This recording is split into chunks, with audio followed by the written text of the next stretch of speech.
memang Anda datang ke Indonesia khusus untuk melihat jalannya persidangan? Saya datang ke Indonesia memang sekalian untuk produk saya yang beredar di Indonesia. Hal yang sangat mencurigakan adalah bahwa terdakwa ini sangat lihai sekali di dalam menyembunyikan perbuatan laknatnya itu. Dan saya berpendapat bahwa serbuk racun cyanida itu disembunyikan di dalam sedotan, mungkin dipersiapkan di toilet Grand Indonesia, atau mungkin di tempat lain, kemudian mungkin disembunyikan di toilet Grand Indonesia. Ya, ini yang jadi saya ini bertanya-tanya setiap nonton video ini ya teman-teman ya. Dan sewaktu menyiapkan racun cyanida itu terkena tangannya dan juga terkena celananya. Oleh karena itu tangannya gatal-gatal dan serbuk-serbuk molekul cyanida itu menembus celananya sehingga pahanya menjadi gatal-gatal. Dan kemudian dia mempersiapkan begitu lihai sehingga dia mengeluarkan racun cyanida yang ada di dalam sedotan itu langsung dicemplungkan saja ke dalam.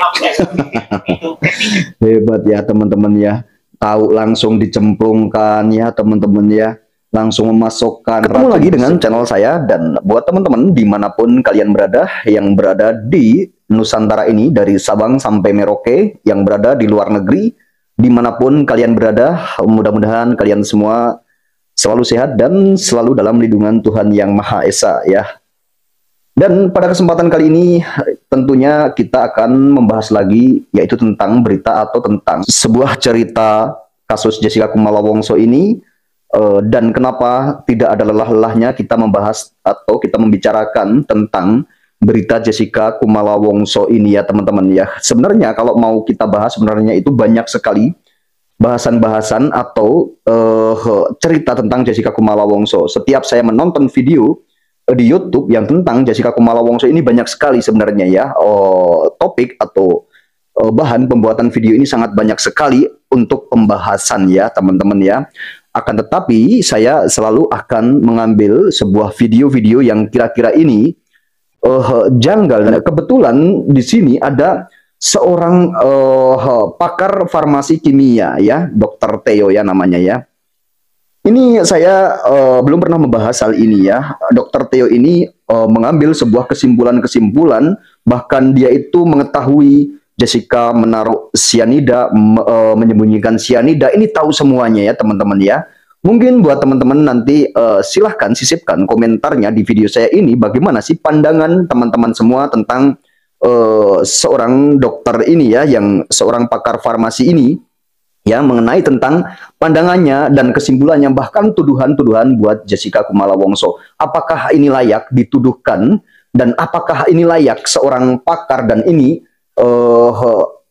beliau ini adalah penonton yang datang jauh-jauh, yang menonton persidangan, sengaja datang itu menonton persidangan. Akan tapi diwawancarai dari sebuah stasiun televisi ya, saat diwawancarai dia bisa mengutarakan bahwa mengetahui segalanya tentang Jessica, bahkan dia mengetahui menyembunyikan cyanida di mana, gitu, menaruh sedotan itu di mana, gitu ya. Itu tahu semua dari seorang pakar farmasi ini. Oke teman-teman, mari kita coba tengok videonya ya teman-teman, karena jikalau kita berbicara tanpa ada video ini, tentunya kita tidak akan bisa membahas. Mari kita coba dengarkan ya teman-teman ya, video atau tanggapan dari Dr. Theo ini tentang cyanida yang dibawa Jessica Kumala Wongso, kan gitu ya. Padahal sejauh ini belum ada yang tahu Jessica Kumala Wongso ini membawa sebuah cyanida atau memasukkan cyanida gitu, belum ada yang tahu gitu ya. Bahkan belum ada yang melihat sama sekali hingga detik ini.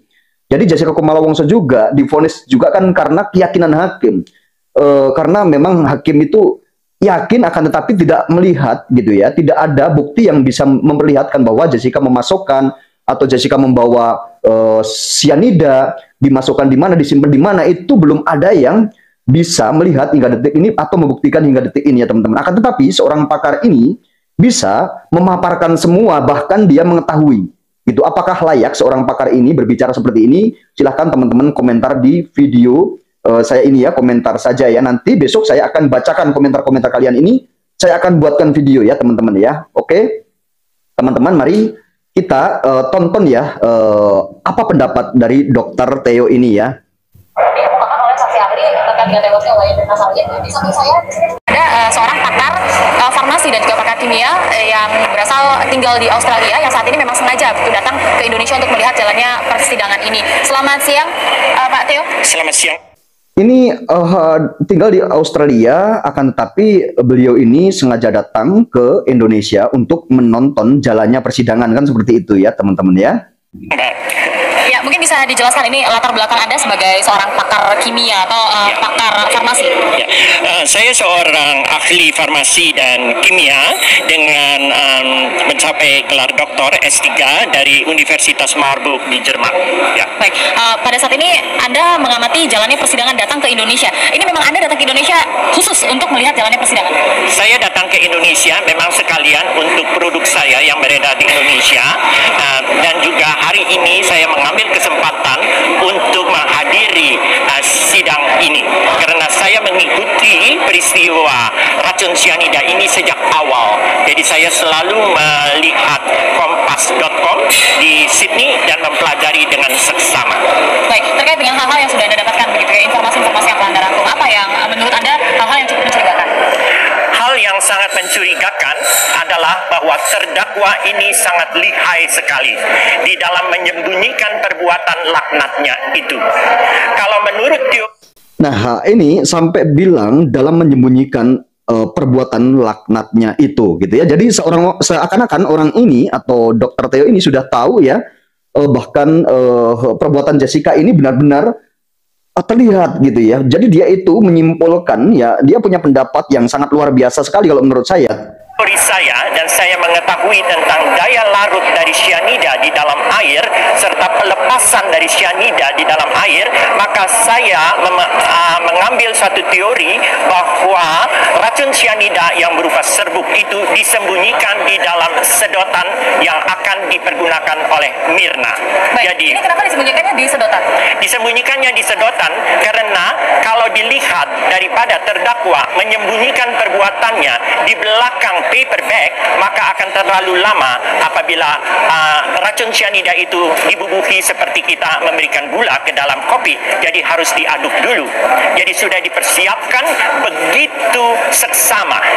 Jadi selama mengikuti. Oke, saya berkomentar sedikit ya. Jadi hal ini ya beliau kan bilang ini adalah teori dia ya gitu ya. Teori beliau itu ya seperti itu gitu ya.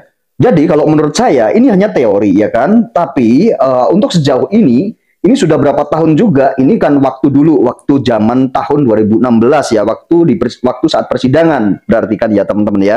Akan tetapi yang jadi bingung, ini dokter ini tahu ya, bahkan teori beliau ini sangat meyakinkan sekali gitu ya, bahwa menyembunyikan gitu juga tahu gitu ya teman-teman, menyembunyikan cyanida dan lain-lain itu dia tahu gitu ya. Akan tetapi sebuah teori tersebut hingga detik ini tidak bisa ada yang membuktikan bahwa Jessica menyembunyikan racun atau menaruh racun di mana gitu. Ini tidak ada yang bisa memperlihatkan gitu ya. Tidak ada yang bisa memperlihatkan. Coba teman-teman deh ya, komentar deh ya. Sidang tadi saya juga melihat bahwa persiapan dari terdakwa ini sudah demikian teliti sampai dia membawa krim bioderma untuk menghilangkan gatal-gatal di kulit maupun gatal-gatal di tangannya. Baik, kalau menurut pengamalan Anda, mungkin Anda bisa menceritakan kepada saya ini kapan kira-kira cyanida ini dimasukkan ke dalam sedotan dan di mana? Ya, terdakwa ini sangat lihai karena terdakwa ini mengetahui apabila cyanida dimasukkan pada suhu tinggi maka akan berubah langsung menjadi gas cyanida yang akan menyerang dirinya sendiri. Oleh karena itu dia menunggu sampai es kopi Vietnam itu menjadi dingin. Dan saya berpendapat bahwa serbuk racun cyanida itu disembunyikan di dalam sedotan, mungkin dipersiapkan di toilet Grand Indonesia, atau mungkin di tempat lain, kemudian mungkin disembunyikan di toilet Grand Indonesia. Ya, ini yang jadi saya ini bertanya-tanya setiap nonton video ini ya teman-teman. Saya benar-benar bertanya-tanya kenapa orang ini bisa tahu seseorang Jessica ini menyembunyikan ya barang di toilet Grand Indonesia. Sedangkan CCTV pun ya kan harusnya kalau mau berbicara seperti ini kan harusnya kan sudah bisa melihat, oh ya, di CCTV tersebut Jessica Kumala Wongso menyembunyikan barang ya di Grand Indonesia tadi gitu ya teman-teman ya. Jadi ini sebuah kira-kira kan gitu ya. Dan pendapat gitu. Saya mau tanya ke teman-teman ya, ini jangankan kok seorang ahli, seorang pakar gitu ya teman-teman. Mungkin orang yang bodoh seperti kita, seperti saya gitu ya. Saya mau bertanya ke teman-teman semuanya. Jikalau seseorang mengira-ngira atau seseorang berpendapat, masih bisa ada salahnya atau tidak teman-teman ya?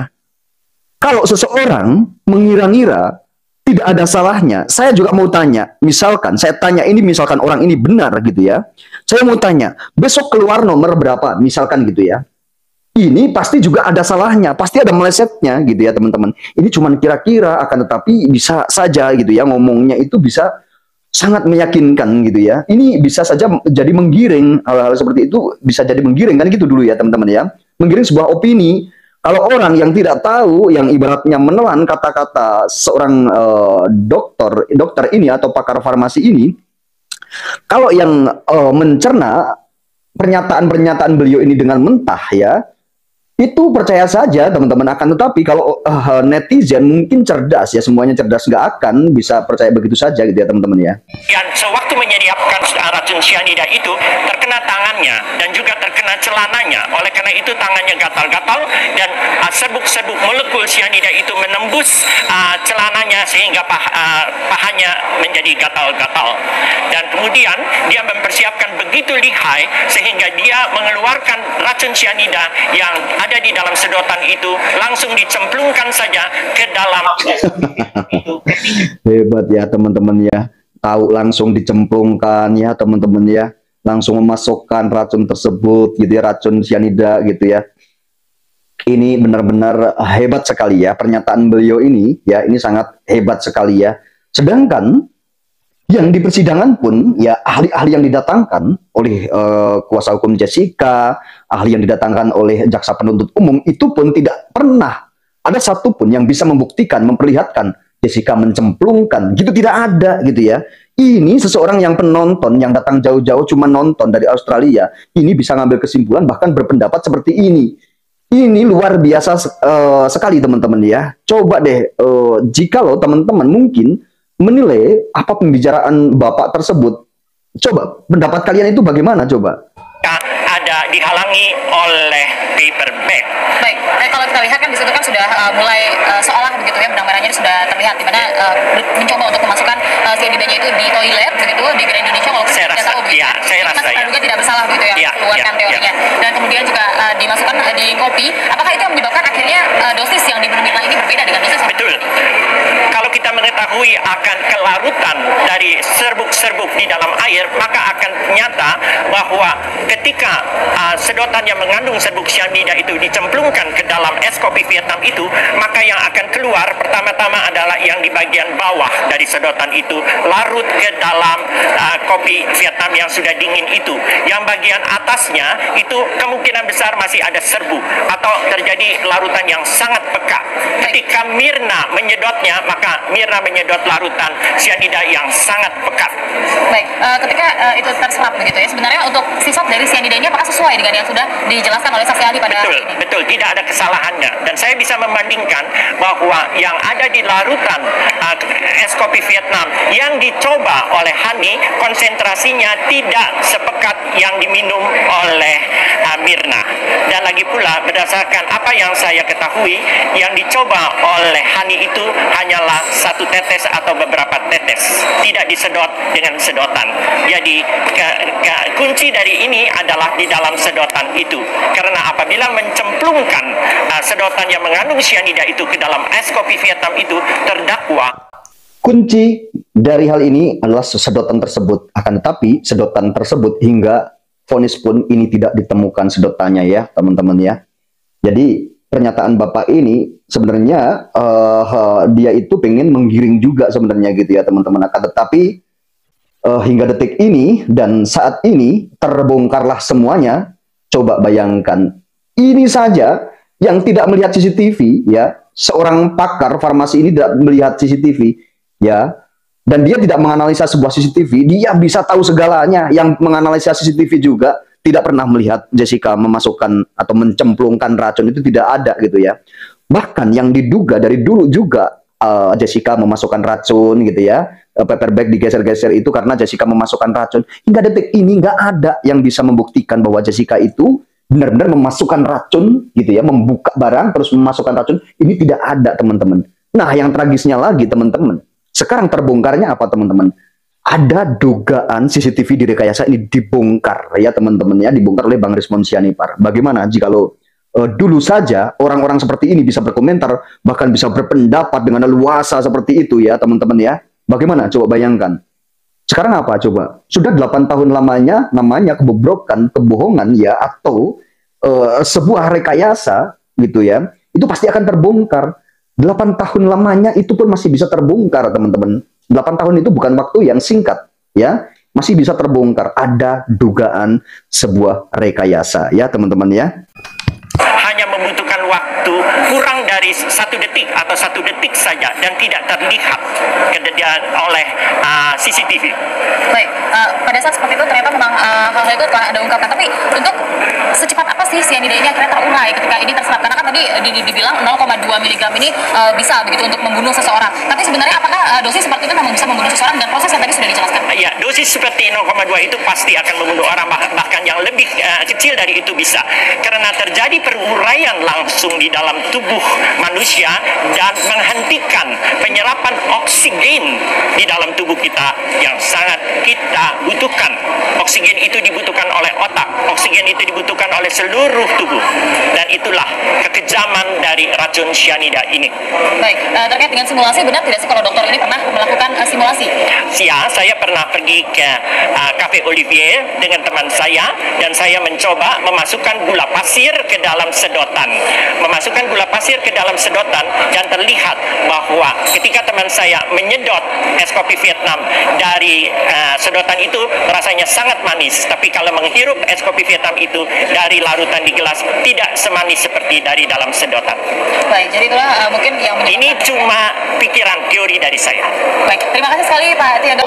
Oke, itu teori dari Bapak ya. Itu teori dari Bapak, dan sebuah teori itu masih ada melesetnya karena teori itu bukan hal yang nyata. Itu kan cuma sebuah teori ya, teman-teman ya.